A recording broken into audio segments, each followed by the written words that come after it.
More on stationery waves in air columns. Students, हम air columns जो में stationery waves generate करके हम देख रहे थे कि किस तरह की वेवलेंथ और फ्रीक्वेंसी उनकी होगी, और ऑर्गन पाइप्स हम यूज़ कर रहे थे यहाँ पे।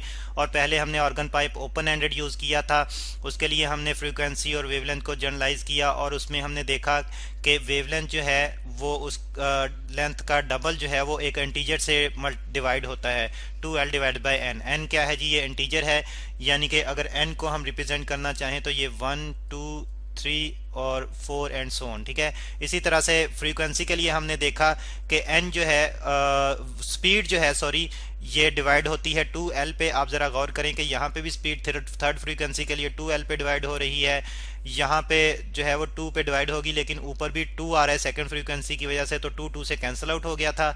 और यहाँ पे भी जो है वो 2l से डिवाइड हो रही है, तो यहाँ पे फर्स्ट फ्रीक्वेंसी के लिए स्पीड के साथ 1 मल्टीप्लाई होगा, सेकंड के लिए स्पीड के साथ 2 मल्टीप्लाई होगा, थर्ड के लिए स्पीड के साथ 3 मल्टीप्लाई होगा, सॉरी, थर्ड को अगर हम रिप्रेजेंट करें तो स्पीड के साथ 3 मल्टीप्लाई होगा, तो n नंबर ऑफ लूप्स के लिए फिर स्पीड के साथ n मल्टीप्लाई होगा। और अब हम बात करेंगे, तो इस तरह से यहाँ पे हम लिख लेते हैं कि n ये एक्चुअली इंटीजर है, n 1 2 3 एंड सो ऑन। ठीक है, अब हम बात करेंगे स्टूडेंट्स क्लोज एंडेड पाइप की, जो जिसका एक एंड जो है वो क्लोज होगा, क्लोज्ड एंडेड पाइप। ठीक है जी, एंडेड पाइप, ऑर्गन पाइप। ठीक है जी, पाइप। तो अब स्टूडेंट्स, इसमें अगर हम देखें इसका एक एंड जो है वो क्लोज है। ठीक है, तो मॉलिक्यूल्स को, एयर मॉलिक्यूल्स को जो है वो यानी कि उनको रिस्ट्रिक्शन होगी मजीद मूवमेंट के लिए।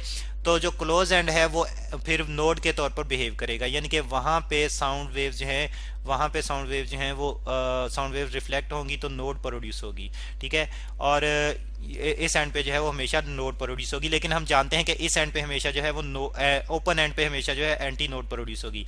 अब स्टूडेंट्स, ये इसकी लेंथ l है इस क्लोज एंडेड पाइप की, और हम पहले एक लूप जनरेट करके देखना चाह रहे हैं, एक यानी कि जो है वो चेक करना चाह रहे हैं कि किस तरह का बिहेवियर रिप्रेजेंट करेगी।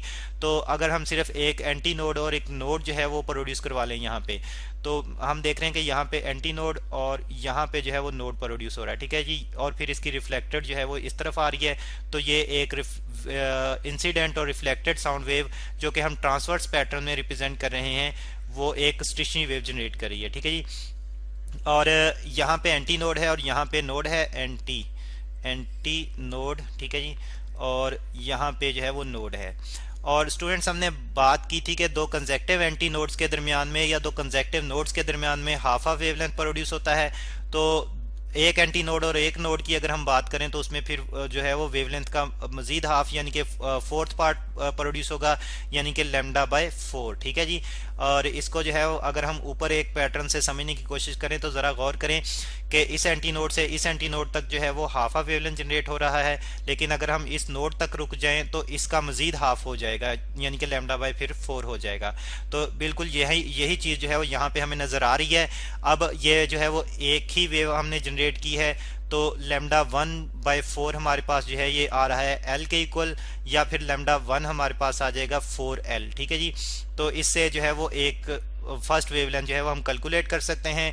और अगर हम फर्स्ट फ्रीक्वेंसी की बात करें तो स्टूडेंट्स, फर्स्ट फ्रीक्वेंसी जो है वो बिल्कुल उसी तरह से कि स्पीड डिवाइड बाय वेवलेंथ, तो speed of sound in air है, यहाँ पे v speed of sound in air को रिप्रेजेंट कर रहा है, और डिवाइड बाय फर्स्ट वेवलेंथ। और अगर हम वेवलेंथ की जगह 4l सब्स्टिट्यूट करें तो फर्स्ट फ्रीक्वेंसी या फंडामेंटल हार्मोनिक हमारे पास आ जाएगा v डिवाइड बाय 4l। ठीक है जी, तो इससे हम फर्स्ट फ्रीक्वेंसी कैलकुलेट कर सकते हैं क्लोज एंडेड पाइप के लिए, और इसको फंडामेंटल फ्रीक्वेंसी भी इसको हम कह सकते हैं। ठीक है, और फिर इसके बाद हम देखेंगे कि अगर जो है वो दो लूप्स जनरेट हो रही हों, दो वेव्स जनरेट हो रही हों तो क्या होगा। ठीक है, तो अब हम इसमें दो वेव्स जनरेट करते हैं, और पहले तो हम ऑर्गन पाइप जो है उसी तरह से उतनी ही लेंथ का ले लेते हैं यहाँ पे। ठीक है जी, तो ये जो है हमारे पास क्लोज एंडेड ऑर्गन पाइप है स्टूडेंट्स, और फिर इसके बाद हम इसमें जो है वो वेव्स जनरेट करते हैं, और यहाँ पे जो है एक एंटी नोड प्रोड्यूस होगा। पहले तो जो है हम इंसिडेंट वेव की बात कर लेते हैं। ठीक है जी, ये कुछ इस तरह से, और फिर इसके बाद यहाँ से जो है वो इस तरह से आएगी। सॉरी, ये ज़रा क्लियरली बना लें डायग्राम कि ये जो है वो इस तरह से आएगी, और फिर यहाँ से जो है वो इस तरफ रिफ्लेक्ट होगी। ठीक है जी, और इसी तरह से फिर जो है वो यहाँ से रिफ्लेक्टेड जो है वो जो है इस तरह से जनरेट होगी। तो अब स्टूडेंट्स हम देख रहे हैं कि यहाँ पे ओपन एंडेड पे तो हमेशा जो है वो एंटी नोड प्रोड्यूस होगा, लेकिन क्लोज एंडेड पे हमेशा नोड जनरेट होगा।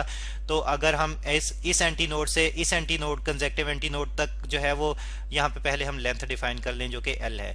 तो अगर हम वेवलेंथ चेक करना चाहें एंटी नोड से कंजेक्टिव एंटी नोड तक, तो वो हम जानते हैं कि लैम्डा बाई 2 होती है, लेकिन एंटी नोड से कंजेक्टिव नोड तक वेवलेंथ जो है वो लैम्डा बाई 4 होती है।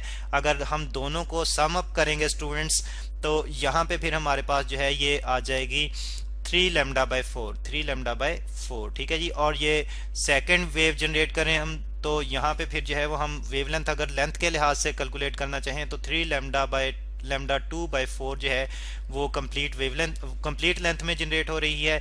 या फिर अगर लैम्डा 2 हम कैलकुलेट करना चाहें तो ये हमारे पास आ जाएगी 4L डिवाइडेड बाय 3।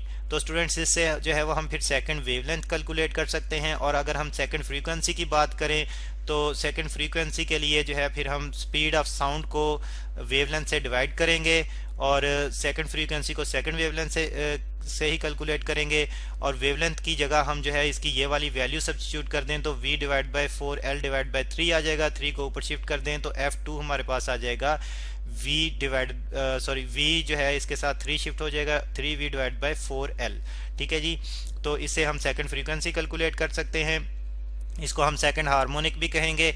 और फिर अगर हम बात करें कि अगर जो है वो 3 वेव्स जो है 3 स्टेशनरी वेव्स अगर हम जनरेट करवाएं इसी क्लोज एंडेड ऑर्गन पाइप में, लेंथ उसकी वही होगी, ठीक है जी।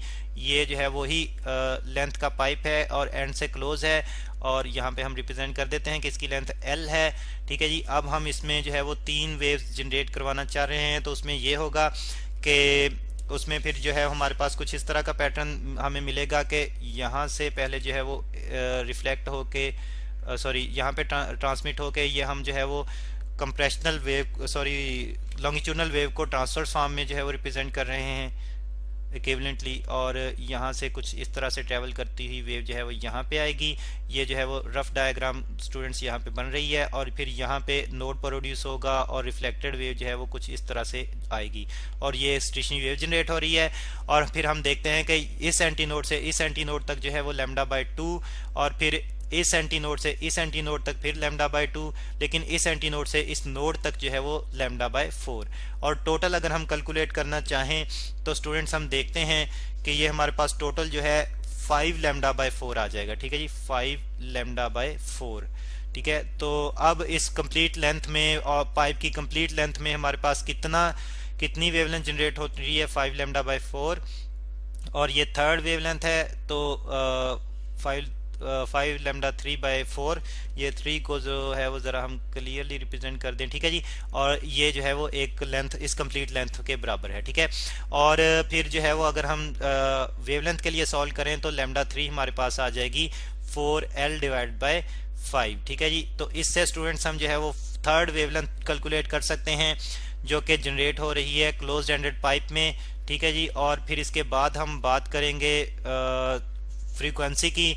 तो फ्रीक्वेंसी जो है थर्ड फ्रीक्वेंसी हम कैलकुलेट कर सकते हैं speed of sound divided by wavelength. तो यहाँ पे स्पीड ऑफ साउंड वही और वेवलेंथ की जगह 4L बाय 5 पुट करेंगे, तो ये हमारे पास जो है 5 ऊपर शिफ्ट होके थर्ड फ्रीक्वेंसी में मिल जाएगी 5V डिवाइड बाय 4L। तो स्टूडेंट्स यहाँ से जो है वो थर्ड फ्रीक्वेंसी हमें मिल जाएगी।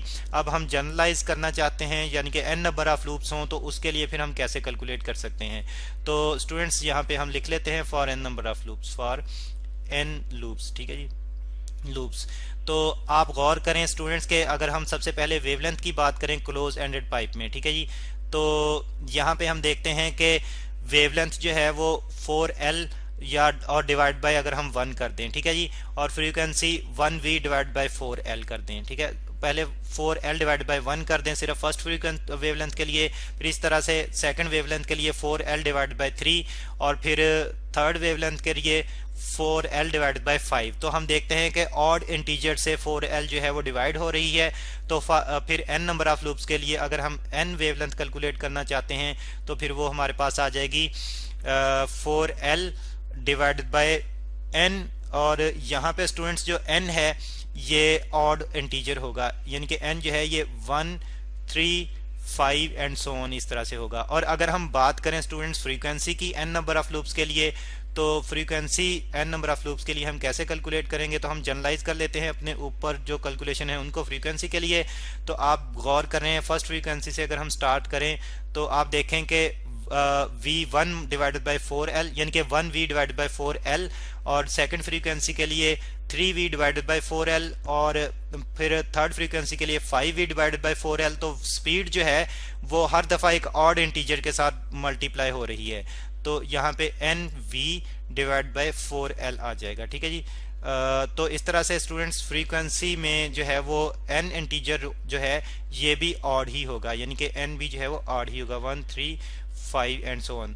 तो स्टूडेंट्स आप गौर करें कि यहाँ पे तो फ्रीक्वेंसी जो है 4L से डिवाइड हो रही है, लेकिन आप अगर क्लोज एंड के लिए और अगर आप ओपन एंड के लिए देखें तो 2L से डिवाइड हो रही है। तो इस तरह से फिर हम कह सकते हैं कि जो क्लोज एंडेड पाइप है वो उसमें क्लोज एंडेड पाइप जो है उसमें हार्मोनिक्स जो हैं वो कम जनरेट होंगी, और जो ओपन एंडेड पाइप है उसमें हार्मोनिक्स ज्यादा जनरेट होंगी, और हम कह सकते हैं कि ओपन एंडेड पाइप जो है वो रिचर है हार्मोनिक्स में।